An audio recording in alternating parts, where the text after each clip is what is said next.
Yo, what's up mga boss? Welcome back naman sa ating channel. Ang video nito mga boss ay gumawa po tayo ng air blaster, okay?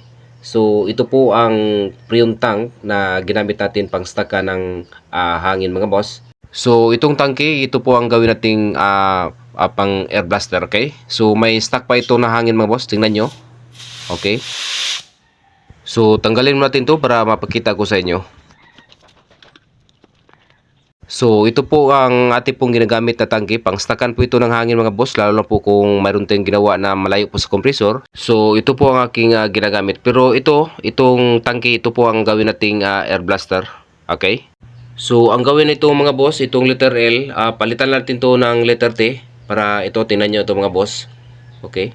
Para makabit natin ang kanya pong pressure gauge. Tapos yung sa kabilang side, itong bull valve mga boss na 1/4, okay? Para dyan po papasok ang ating pong hangin mga boss, okay? At ngayon, i-demo natin to para magets nyo. Okay, sundan nyo ang video nito mga boss para mayroon kayong idea kung paano gumawa sa ito pong air blaster, okay? So, next natin mga boss, ito pong bull valve. So, ito. So, number 1 na po na bull valve ang ating ginagamit dahil ito po ang purpose nito sa video nito mga boss para mayroon kayo idea kung paano gumawa o paano mag DIY na ito pong air blaster, okay? So, next na ito po ang nipple na number 1 din mga boss para kasyang-kasya po dito sa ating pong bull valve. So, ito po ang ating gawin mga boss. So, mamaya mga boss, ipakita ko sa inyo kung paano ko i-welding o acetylene po ating gamit mga boss dito sa tangke. Itong portion na to, ito mga boss, dito po natin ilagay sa may gilid. Okay? So, ganito kibali ang kaniyang plaster, okay? At sa kabilang side naman na ating pong bull valve, so ito po may niyupi po natin, ito pong nipple na itong nipple na ginagamit, uno pa rin mga boss na dito po kasya-kasya sa ating pong bull valve na uno dito na side mga boss, okay?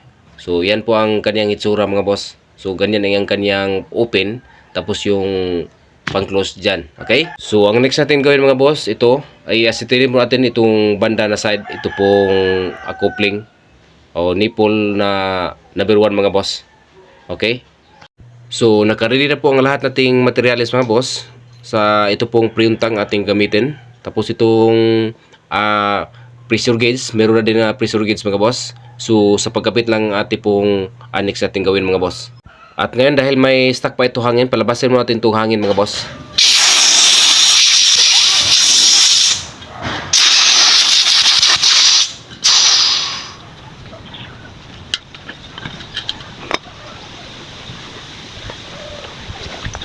So next natin itong banda ng mga boss, butasan natin to. So acetylene po ating gamit sa pagbutas ng mga boss dahil dito natin i-welding, okay?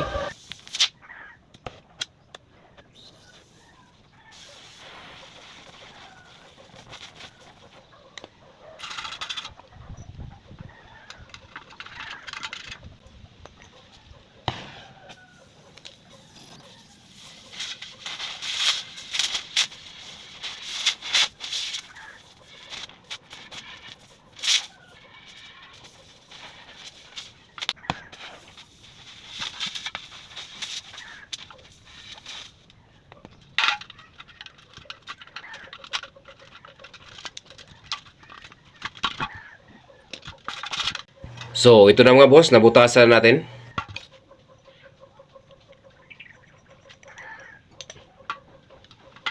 So next gawin natin mga boss, itong tubo na dito sa gilid, yan po ating acetylene. Take note po, pwede po kayo gumamit ng welding mga boss. So electric welding, ang importante na wala po kayong leaking na ditong banda mga boss, okay?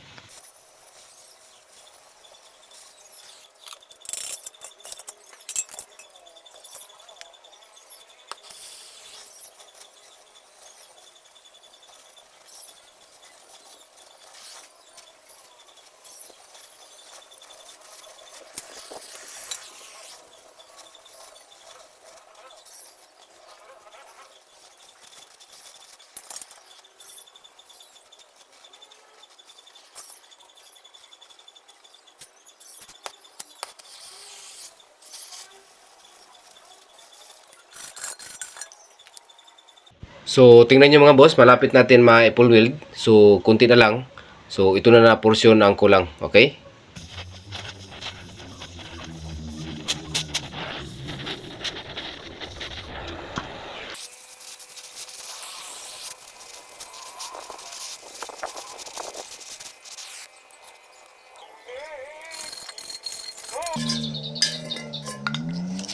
Okay, sa wakas mga boss, na full weld natin, natapos natin na asitin itong banda mga boss. So, next gawin natin mga boss, mag-assemble na po tayo. Ikabit natin itong pressure gauge. Okay, nakabit natin ang pressure gauge mga boss. Tingnan nyo. So, wala natin ginalaw dito mga boss.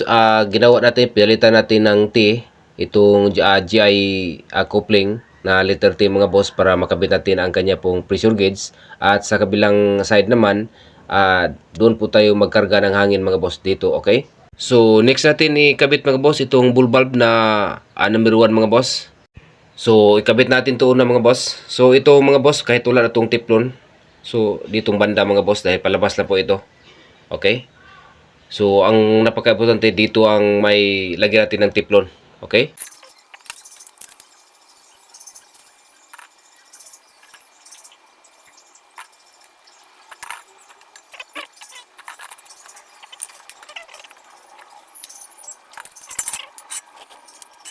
So, okay na mga boss, na-assemble natin. Pero pasensya na po mga boss na hindi po natin ginawa ng holder ito mga boss dahil ang purpose nito po sa ating video ay para lang po mayroon kayong idea kung sakaling gumawa kayo o mag-DIY kayo katulad dito sa ating ginawa sa pang air blaster, okay? At sa bull bulb naman po mga boss, itong itsura mga boss, yan po ang naka-close po ang kanyang hangin mga boss. At kung ganito naman, yan po ang open ng ating hangin mga boss, okay? At ngayon, kargahan natin ang hangin itong tangke mga boss. Sa pagkarga ng hangin, so ganito lang po mga boss. Tingnan nyo itong tire valve. Galing po ito sa compressor. Tanggalin natin to mga boss. Okay? So ito, tanggalin natin to.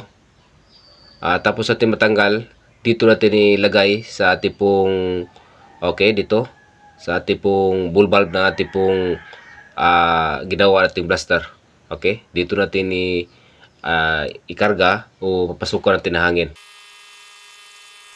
So, ganito lang sa pagkarga ng hangin. While karga po ang ating compressor mga boss. So, ito, tinan nyo itong gauge mga boss. So, i-open natin ito mga boss. So, ito, tinan nyo. So, i-open natin ito, okay? Tinan nyo itong gauge. So, tinan nyo, gumalaw na po ating gauge mga boss.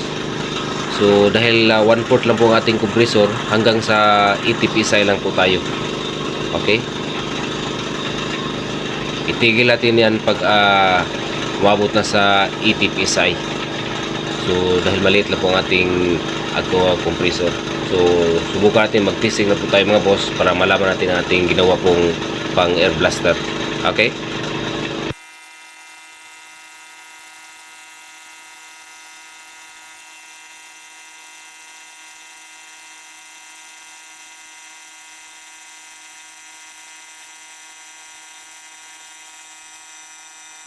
Okay, tingnan nyo mga boss, umabot na po sa 80 PSI at ngayon mag-testing na po tayo.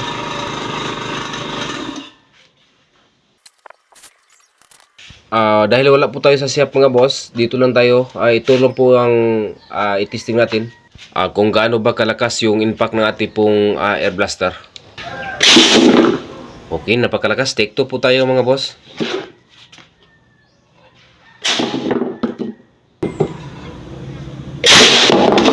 Napakalakas sa mga busing, no, na muntik na yung kamera natin malaglag. At yan lang po ating kabuang video mga boss at maraming salamat sa inyong panood at God bless. Ingat po sa inyong pag-DIY.